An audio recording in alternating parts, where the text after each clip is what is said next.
मन लावून उत्तर द्यायचं, लवाड कुणीच बोलायला कुठलाही पक्ष.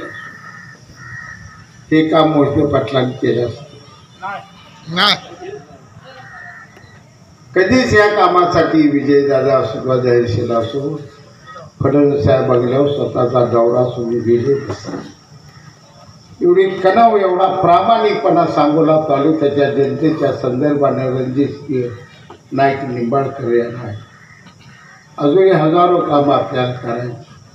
काल मी भाषणात सांगितलं, योजना झाली पण पैसा काय, पैसा कमी पडू देणार नाही मग आपल्या.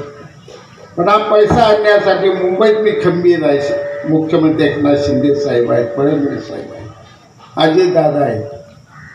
पण दिल्लीला आपल्याला तिथून पैसा आणणारा, दिल्लीचा हिस्सा उचलायचा असेल तर आपल्या सगळ्याला रणजितसिंह नाईक निंबाळकरांनाच खासदार करून दिल्लीला पाठवावं लागेल.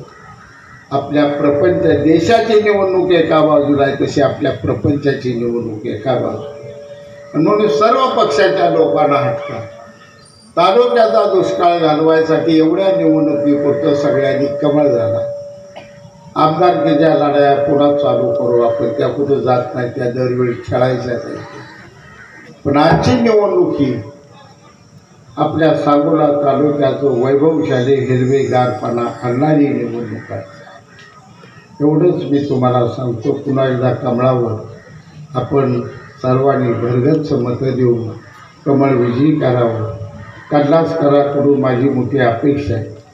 अण्णा काटकसरी प्रपंच करणाऱ्या स्वभावाचा माणूस आणि सातशे थांबला. 1,500 येऊ नका. अडचण काय तुम्हाला? भाऊची अडचण आहे. भाऊ कधी गावात येते का? काय विचारायला तापणार उगा भाऊची अडचण कुठे निमित्त काढायचं. उगा फिरणाच म्हणत फिरते, आम्हाला गणवते, मग मी एकटाच असतो तिकडे म्हणते राहू द्या कुठे तर. त्याचं काय आता म्हातारपिंड विचार करू नका. राजकारण दीपक आव्हाड मला करायचं आहे, निस्तारायचं आहे.